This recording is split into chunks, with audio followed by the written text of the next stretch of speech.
Hello बच्चों, academic ज्ञान with Saurabh sir YouTube channel पर आपका फिर से हार्दिक स्वागत है। आज हम बात करने वाले हैं क्लास 10 साइंस का चैप्टर 5, जिसका टाइटल है लाइफ प्रोसेसेस, जैव प्रक्रम, जिसमें अपन कल स्टार्टिंग कर चुके थे। अभी उससे नेक्स्ट क्या है, फोटोसिंथेसिस, प्रकाश संश्लेषण। ठीक है, प्रकाश संश्लेषण क्या होता है तो अपन ने बता दिया, और डिटेल में इसके बारे में आज पढ़ने वाले हैं। फोटोसिंथेसिस मतलब प्रकाश संश्लेषण। ठीक है, तो देखिए स्टार्ट करते हैं। सबसे पहले मेरे को डेफिनेशन बताओ, इसकी परिभाषा।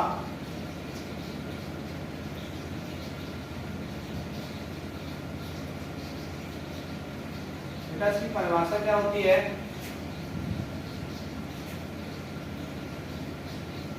The reaction of carbon dioxide and water in presence of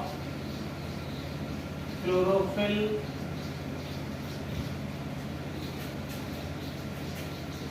and sunlight is called photosynthesis. मतलब the reaction of carbon dioxide and water in presence of chlorophyll and sunlight is called photosynthesis. Hindi में क्या है बेटा? Carbon dioxide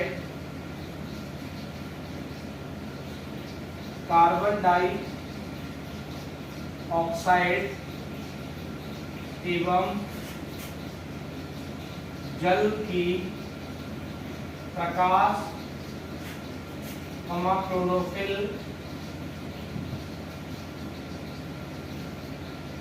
की उपस्थिति में अभिक्रिया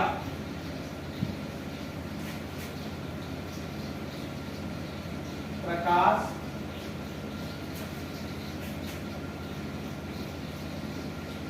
संश्लेषण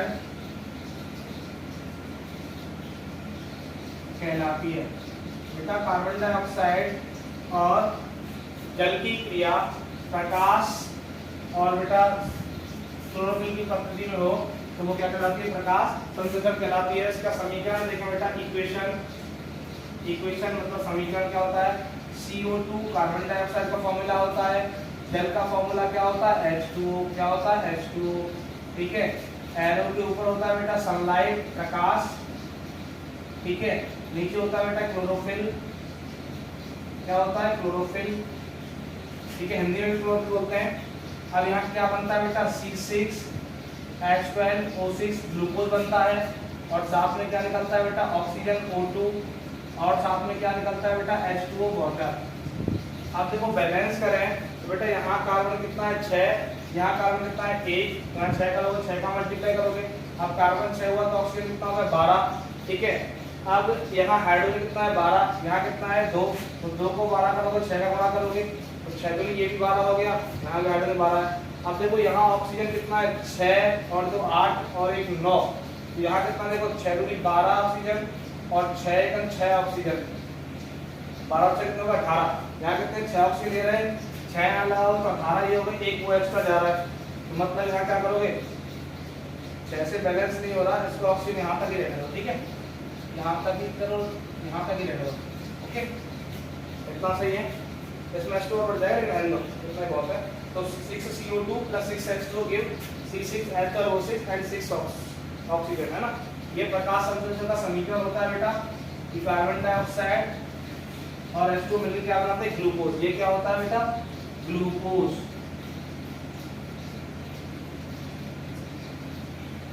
अब देखिए इसके बहुत इंपॉर्टेंट फैक्ट पढ़ने वाले हैं अपन बेटा कि फोटोसिंथेसिस रिएक्शन में क्लोरोफिल का नीड होता है। अगर क्लोरोफिल नहीं होता तो ये सनलाइट अब्जॉर्ब नहीं होता। ठीक है, क्योंकि ये रिएक्शन कहाँ होता है बेटा? इन प्लांट्स में होता है। कहाँ होता है? इन प्लांट्स, पौधों में होता है बेटा। कहाँ होता है? पादपों में। ठीक है, पौधों में होता है ये रिएक्शन। तो बेटा ये क्लोरोफिल कहाँ मिलता है बेटा, लीफ में मिलता है। लीफ का जो ग्रीन पार्ट होता है वो होता है बेटा क्लोरोफिल। अब क्लोरोफिल क्या काम करता है, क्लोरोफिल का यहाँ फंक्शनिंग ऊपर पढ़ने वाले हैं कि क्लोरोफिल का फंक्शन क्या होता है, सनलाइट को अब्सॉर्ब करना, सनलाइट को मतलब प्रकाश को अवशोषित करना। तो क्लोरोफिल प्रकाश को अवशोषित करता है। अब प्रकाश अवशोषित नहीं होगा ना तो इस रिएक्शन के लिए एनर्जी नहीं मिलेगा, क्योंकि सनलाइट जो होता है वो उसको अब्सॉर्ब कर लेता है क्लोरोफिल। अब क्लोरोफिल सनलाइट को अब्सॉर्ब करके उसको इसमें कन्वर्ट कर देता है केमिकल एनर्जी में, जो कि इस रिएक्शन में काम में आती है। ठीक है, ये क्लोरोफिल का काम है। दूसरी चीज, अब यहाँ आप देख रहे हो कि CO2 यहाँ था, अब इधर साइड क्या हो गया, ग्लूकोज बन गया, मतलब इसमें क्या आ गया, हाइड्रोजन भी आ गया। तो बेटा CO2 यहाँ क्या है, इसके पास ऑक्सीजन है, अब यहाँ क्या ऐड हो गया, हाइड्रोजन। भाई ग्लूकोज फॉर्मूला में हाइड्रोजन आ रहा है नहीं आ रहा है?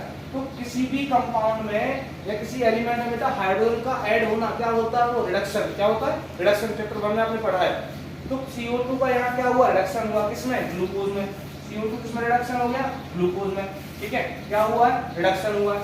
उसके बाद आपने देखा कि यहाँ हाइड्रोजन है, क्या है, हाइड्रोजन। H2 क्या हाइड्रोजन है, इधर इसके पास क्या, ऑक्सीजन। मतलब यहाँ से H2 से क्या बना, O2 बना, मतलब यहाँ से हाइड्रोजन क्या हुआ, रिमूव हुआ।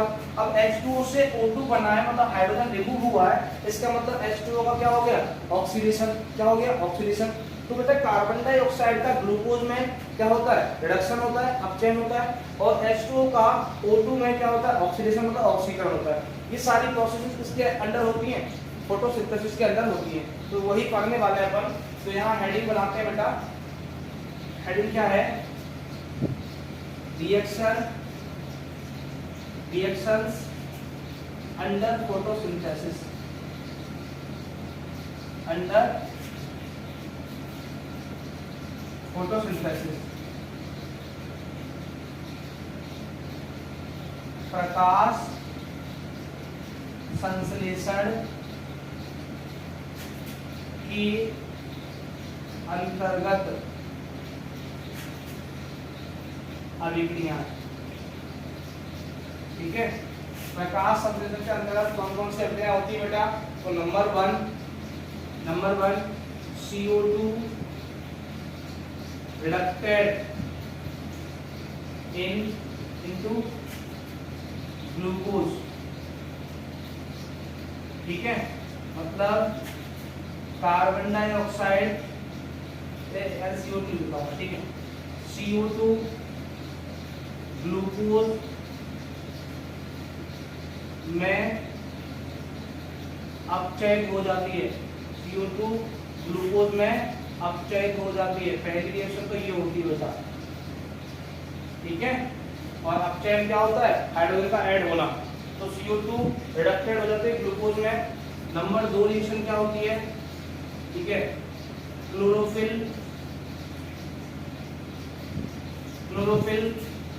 अब्सॉर्ब, अगर क्लोरोफिल काम भी लिखा रहा हूं, अब्सॉर्ब सनलाइट। ठीक है, मतलब क्लोरोफिल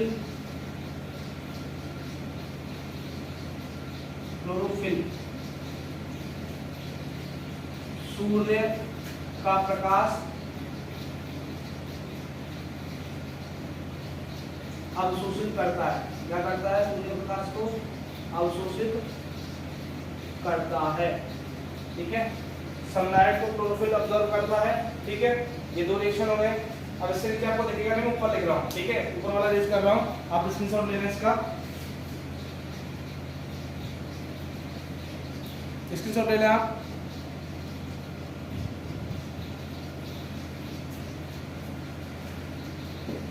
और क्या क्या रिएक्शन होते हैं वो लिख रहे हैं अपन।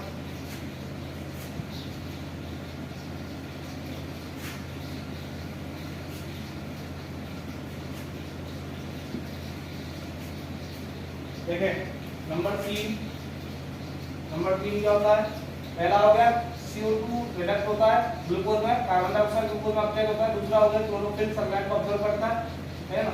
तीसरा क्या होता है, H2O ऑक्सीडाइज्ड इनटू O2, मतलब जल ऑक्सीजन में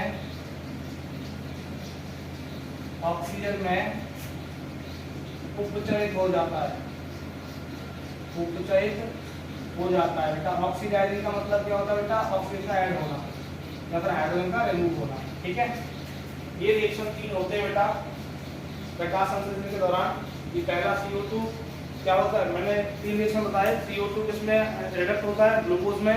दूसरा क्या होता है, क्लोरोफिल सनलाइट को ऑब्जर्व करता है। तीसरा क्या होता है, H2O O2 में ऑक्सीडाइज हो जाता है। ये 3 रिएक्शन होते हैं अंडर द फोटोसिंथेसिस। ठीक है, अपन नेक्स्ट पढ़ने वाले हैं, रेज कर रहा हूं उसको।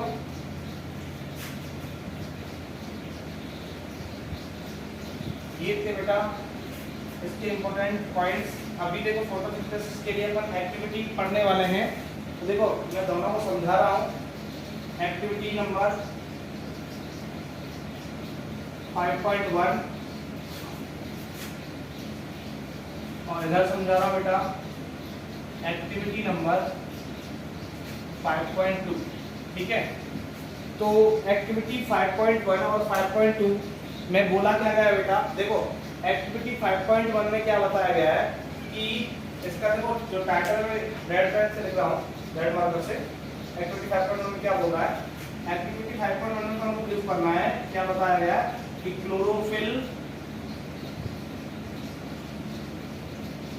Is essential for photosynthesis. ये इसमें कंक्लूजन आता है बेटा, क्लोरोफिल जो होता है फोटोसिंथेसिस के लिए अनिवार्य होता है। क्लोरोफिल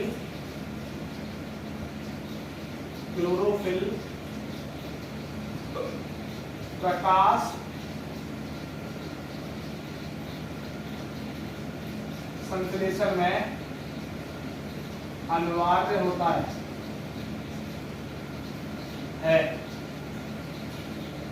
ये अपन इसमें प्रूव करने वाले हैं। ठीक है, याद रखना क्लोरोफिल जो होता है वो प्रकाश संश्लेषण में अनिवार्य होता है।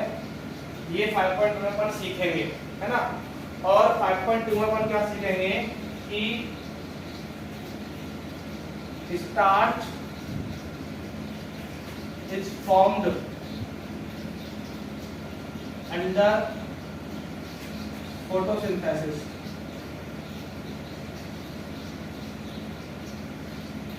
ठीक है, क्या स्टार्च बेटा ग्लूकोज का एक फॉर्म होता है, स्टार्च प्रकाश संश्लेषण में बनता है, निर्मित होता है। ये अपन 5.2 में पढ़ेंगे।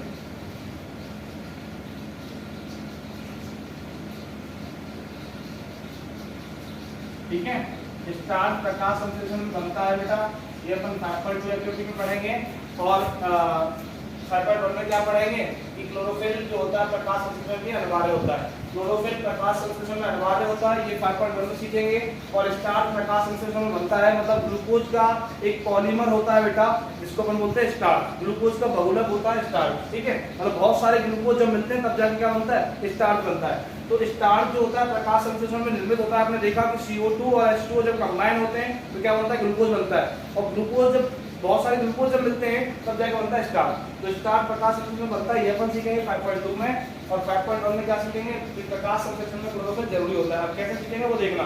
देखो मैं अभी मेरे पास क्या है, ये ब्लैक मार्कर है, रेड मार्कर है, तो मैं इससे ठीक से आपको समझा नहीं पाऊंगा, या फिर भी कोशिश करूंगा 100% आपको समझ आएगा। देखें होता क्या है कि देखो मेरा ज्योमेट्री थोड़ा सा ऐसा ही है, फिर भी कोशिश कर रहा हूं।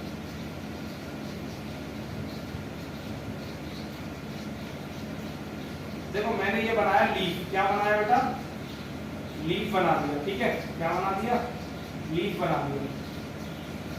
ठीक है, ये बेटा ग्रीन लीफ है। कैसा लीफ है, ग्रीन लीफ।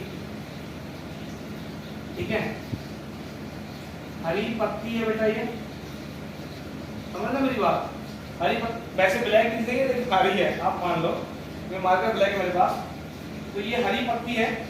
अब बेटा इस हरी पत्ती में जो मैं रेड डॉट कर रहा हूँ ना, समझ ना मेरी बात, जो रेड डॉट कर रहा हूँ, ये जो रेड डॉट है,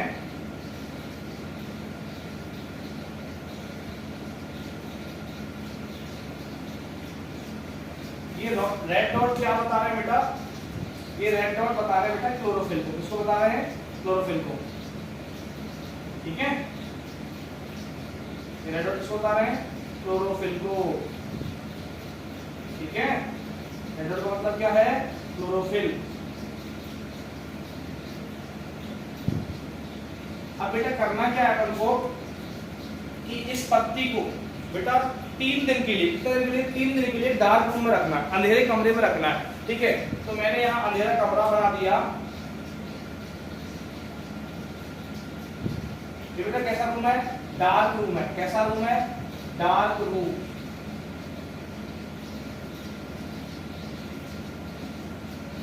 अंधेरा कमरा, ठीक है। तो बेटा इस जो ग्रीन लीफ है इसको अपन ने क्या रख दिया? 3 दिन के लिए अगर कमरे में रखा तो 3 दिन में क्या होगा कि इसमें जो स्टार्च होगा वो अब्सॉर्ब हो जाएगा। स्टार्च क्या हो जाएगा? अब्सॉर्ब हो जाएगा, ठीक है। ग्रीन लीफ को, हरी पत्ती को जब 3 दिन तक आप अंधेरे कमरे में रखोगे तो उसके अंदर जितना भी स्टार्च होगा वो सारा का सारा क्या हो जाएगा? अवशोषित हो जाएगा, अब्सॉर्ब हो जाएगा स्टार्च। तो उसके बाद उसमें स्टार्च बचेगा नहीं। अब स्टार्च नहीं बचेगा तो होगा क्या? 3 दिन के बाद इसको बेटा थोड़े टाइम के लिए क्या रखना है? बाहर रखना है, सूर्य के प्रकाश में, है ना। फिर आपने इस लीफ को आफ्टर 3 डेज आप इसको लेके आए, तो ले आए इन सनलाइट, सूर्य के प्रकाश में ले आए बेटा।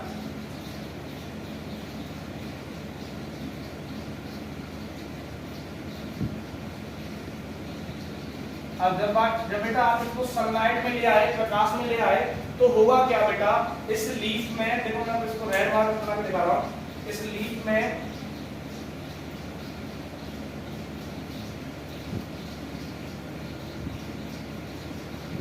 क्या हो जाएगा? समझता बेटा?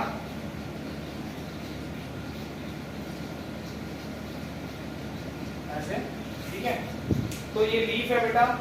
अब इस लीफ में जहां मैं ब्लैक डॉट कर रहा हूं वो ब्लैक डॉट बेटा कलर में कैसे होते हैं? ब्लू होते हैं, ठीक है। ये जो है बेटा ब्लैक डॉट यहाँ क्या इंडिकेट कर रहे हैं? ये ब्लू कलर के हैं बेटा। कैसे रंग के हैं? ब्लू, नीले रंग के हैं बेटा, ठीक है। मतलब मेरा मार्कर ब्लैक है इसलिए ब्लैक है, बट ये एक्टिविटी में ब्लू है। कैसा है? ब्लू, ठीक है। और ये जो रेड डॉट है ये बेटा ग्रीन है। कैसा है? क्लोरोफिल है, ग्रीन होता है। क्या होता है? ग्रीन मतलब हरा। ये वाली बात आप याद रखना, ठीक है। मार्कर में आपको रेड दिख रहा है, मतलब डायग्राम में, वैसे क्या है? ग्रीन है ये वाला। और आफ्टर 3 दिन आपने इसको अंधेरे कमरे में रखा तो इसका स्टार्च अब्सॉर्ब हो गया, पूरा स्टार्च अब्सॉर्ब कर लिया गया। फिर आप इसको सनलाइट की प्रेजेंस में लेके आए इस ग्रीन लीफ को ही, तो बाद में क्या हुआ बेटा? इसमें क्या है? ब्लू कलर आ गया। जहां जहां पहले बेटा मतलब ग्रीन कलर था वहां वहां इसमें क्या आ गया? ब्लू कलर आ गया। क्या आ गया? Blue colour. इसका मतलब क्या हुआ? ये ब्लू कलर बेटा इंडिकेट करता है प्रेजेंस ऑफ स्टार्च को। इंडिकेट शो करता है प्रेजेंस ऑफ स्टार्च को। इसको प्रेजेंट करता है स्टार्च की प्रेजेंस को, ठीक है। स्टार्च की उपस्थिति दर्शाता है बेटा ये ब्लू कलर, स्टार्च की उपस्थिति को लिख रहा हूं बेटा मैं। तो बेटा यहाँ पहले जहां ग्रीन लीफ में स्टार्टिंग में, बिगिनिंग में, शुरुआत में ग्रीन लीफ में जहां पर बेटा मैंने रेड डॉट बनाए हैं, तो रेड डॉट का मतलब क्या? Green colour. क्या है? Green colour. तो जहां पहले ग्रीन कलर था तो ग्रीन कलर किस में कन्वर्ट हो गया? ब्लू कलर में कन्वर्ट हो गया। तो इसका मतलब है कि बेटा फोटोसिंथेसिस रिएक्शन में क्लोरोफिल का नीड होता है किसके लिए? स्टार्च बनाने के लिए। इसके लिए स्टार्च बनाने के लिए, ठीक है।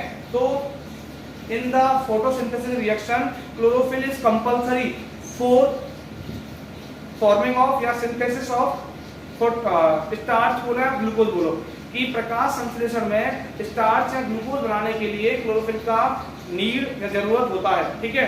कैसे मैंने एक्टिविटी समझाने की कोशिश की है कि ये ग्रीन लीफ था, इस ग्रीन लीफ में जहां मैंने रेड डॉट बनाए हुए हैं वो रेड डॉट ग्रीन कलर के हैं, वैसे आपको रेड है मार्कर की वजह से, वैसे ग्रीन कलर के हैं, ठीक है। अब उसके बाद मैंने ग्रीन लीफ को बेटा 3 दिन के लिए अंधेरे कमरे में रखा है, डार्क रूम में रखा 3 डेज के लिए। और आप 3 डेज में क्या हो जाएगा? इसका जो कंप्लीट स्टार्च होगा वो अब्सॉर्ब हो जाएगा, पूरा स्टार्च अवशोषित हो जाएगा। उसके बाद मैं इसको किसमें लेकर सनलाइट के कांटेक्ट में लेके आया, सूर्य के प्रकाश में लाया, सूर्य के प्रकाश में कुछ घंटे में रखा। तो उसके बाद क्या देखा मैंने कि जो लीफ है उस लीफ में जहां पहले ग्रीन कलर था वहां क्या आ गया बेटा? जो ब्लैक डॉट है वो ब्लू कलर है, समझना। तो ये जो ब्लैक डॉट आ गया इसका मतलब ब्लू कलर आ गया, नीला रंग। इसका मतलब क्या? ये इंडिकेट कर रहा है बेटा प्रेजेंस ऑफ स्टार्च को। किसकी उपस्थिति दर्शा रहा है? स्टार्च की उपस्थिति दर्शा रहा है। मतलब जैसे ग्रीन लीफ को अपन सनलाइट की प्रेजेंस में लेके आए तो सनलाइट की प्रेजेंस में आते ही उस लीफ ने क्या बना लिया बेटा, स्टार्च बना लिया। क्या बना लिया, स्टार्च। तो इसका मतलब क्या निकला बेटा, कंक्लूजन यही है कि क्लोरोफिल सनलाइट को ऑब्जर्व कौन करता है, आपने अभी under reaction of the photosynthesis में पढ़ा कि क्लोरोफिल क्या करता है, सनलाइट को ऑब्जर्व करता है। अब यहाँ सनलाइट कांटेक्ट में लेके आए तो बेटा किसने ऑब्जर्व किया होगा, क्लोरोफिल ने। किसने ऑब्जर्व किया होगा, क्लोरोफिल ने। अब क्लोरोफिल ने ऑब्जर्व किया तो यहाँ क्या बन गया, सनलाइट के कांटेक्ट में आते ही ब्लू कलर आ गया। ब्लू कलर का मतलब क्या है, स्टार की प्रेजेंस है। तो मतलब क्लोरोफिल ने सनलाइट ऑब्जर्व किया तो क्लोरोफिल ने क्या बनाया होगा, स्टार्च बनाया होगा। तो बेटा chlorophyll is essential for the photosynthesis, मतलब क्लोरोफिल प्रकाश संश्लेषण में क्या होता है, अनिवार्य होता है। बिना क्लोरोफिल के प्रकाश संश्लेषण नहीं होगा। ठीक है, दैट्स इट, इतना है। अभी देखो नेक्स्ट है एक्टिविटी नंबर 5.2। क्रियाकलाप 5.2 क्या कह रहा है कि starch is form under photosynthesis, कि बेटा स्टार्च प्रकाश संश्लेषण में बनता है। ये कैसे अपन समझेंगे, देखो होता क्या है इस एक्टिविटी में, क्या बताया गया है कि आपने एक प्लांट लिया,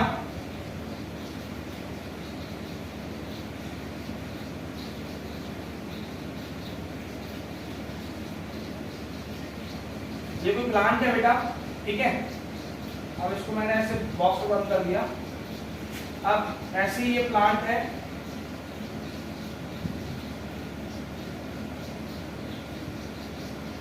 ना, इसको मैंने बॉक्स में बंद कर दिया। ये प्लांट नंबर ए है, ये प्लांट नंबर बी है, ठीक है। ये प्लांट नंबर ए है, ये प्लांट है पौधा, ये भी प्लांट है पौधा। ये प्लांट ए है, वो प्लांट बी है, पौधा नंबर ए और पौधा नंबर बी, ठीक है। इन सबको मैंने बेल जार में बंद किया हुआ है, इसमें बेल जार में।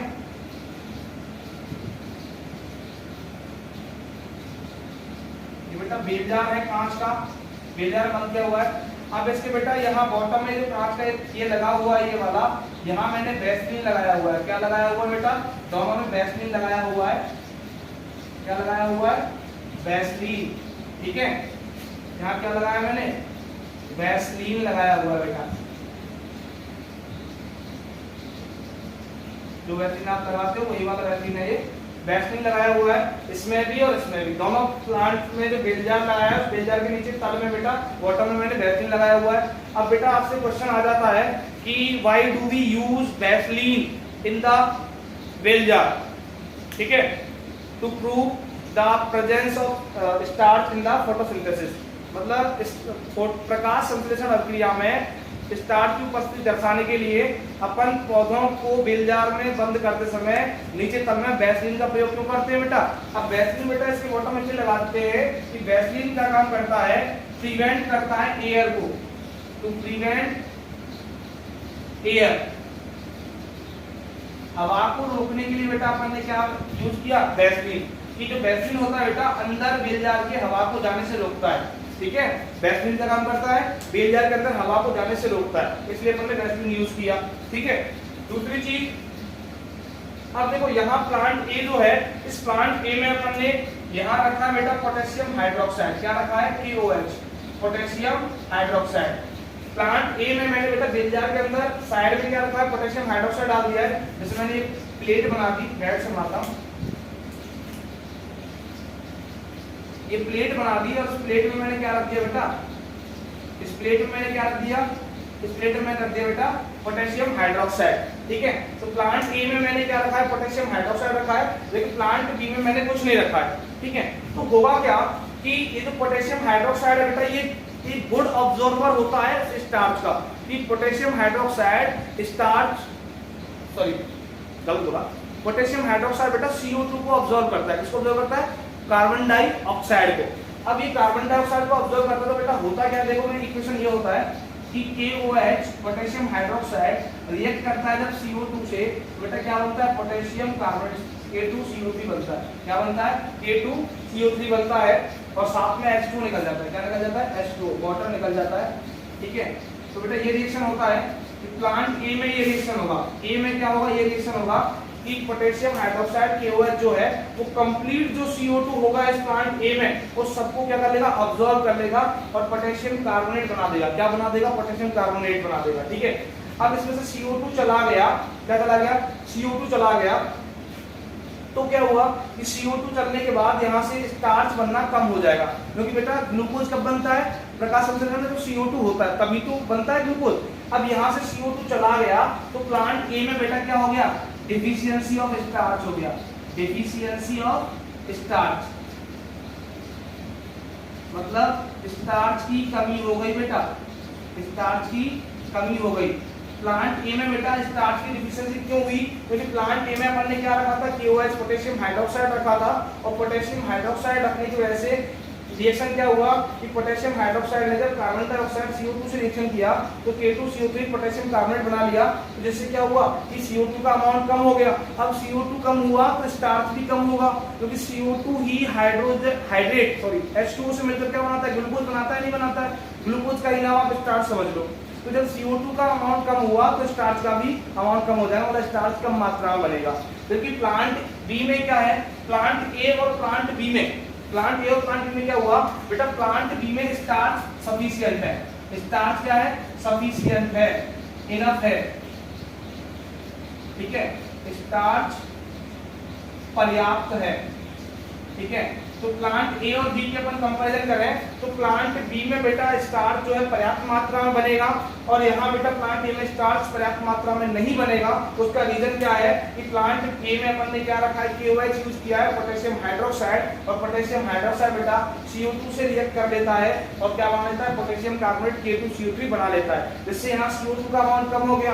अब प्लांट ए में क्या हुआ बेटा, CO2 कार्बन डाइऑक्साइड का अमाउंट कम हुआ है, नीचे वाला का मतलब क्या, कम हुआ है, CO2 कम हुआ है प्लांट ए में। अब CO2 कम हुआ है तो ग्लूकोज कम बनेगा, ठीक है, तो स्टार्च भी कम होगा प्लांट ए में। अब प्लांट ए और बी में कंपैरिजन करें तो क्या होगा कि प्लांट ए में स्टार्च कम है, प्लांट बी में स्टार्च ज्यादा है, ठीक है ना, पहली बात।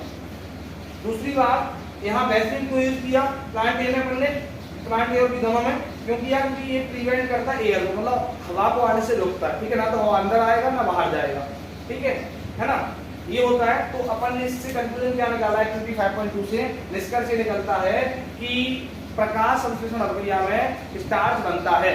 प्रकाश संश्लेषण यहाँ भी हुआ, प्रकाश संश्लेषण यहाँ भी हुआ, लेकिन प्लांट ए में जो प्रकाश संश्लेषण हुआ उसमें स्टार्च कम बना, क्योंकि यहाँ KOH रखा हुआ था, KOH ने क्या किया, CO2 को अब्सॉर्ब कर लिया, ठीक है, KOH क्या करता है, CO2 को अब्सॉर्ब करता है।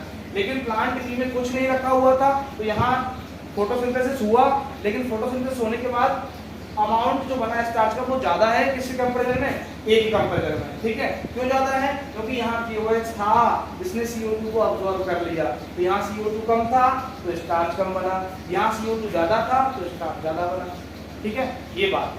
तो आप स्क्रीनशॉट ले लें।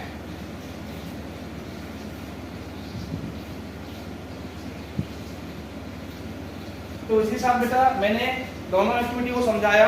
देखो एक्टिविटी 5.1 में क्रियाकलाप 5.1 में हमने सीखा कि प्रकाश संश्लेषण अभिक्रिया में क्लोरोफिल अनिवार्य होता है, बिना क्लोरोफिल के प्रकाश संश्लेषण नहीं होता, और एक्टिविटी 3 पर ने समझा। एक्टिविटी 5.2 में हमने समझा कि प्रकाश संश्लेषण अभिक्रिया में स्टार्च बनता है ग्लूकोज के रूप में, स्टार्च किसके रूप में बनता है, ग्लूकोज के रूप में बनता है ना। इसके लिए अपन ने एक्टिविटी क्या किया कि एक पौधे के साथ में अपन ने KOH रखा और एक पौधे साथ को बिना, एक पौधे को बिना KOH रखा। तो KOH क्या करता है बेटा, CO2 कार्बन डाइऑक्साइड को अवशोषित करता है, और CO2 जब अवशोषित हो जाएगा मतलब CO2 का अमाउंट कम होगा तो ग्लूकोज भी कम बनेगा। तो प्लांट ए में क्या देखा अपन ने, ग्लूकोज कम बनता है, मतलब स्टार्च कम बनता है, और प्लांट बी में ज्यादा बनता है, ठीक है। तो मतलब क्या हुआ कि प्रकाश संश्लेषण अभिक्रिया के दौरान, एक्टिविटी 5.2 में हमने सीखा कि प्रकाश संश्लेषण अभिक्रिया के दौरान क्या होता है, जो स्टार्च है वो बनता है, ठीक है, ये सीखा। और एक्टिविटी 5.1 में क्या सीखा कि प्रकाश संश्लेषण अभिक्रिया में क्लोरोफिल अनिवार्य होता है, ठीक है। तो इसी के साथ मैं आपसे विदा लेता हूँ, आगे की क्लास कल कंटिन्यू करेंगे। सभी स्वस्थ रहें, मस्त रहें, पढ़ते रहें। जय हिंद, जय भारत। मिलते हैं नेक्स्ट क्लास में।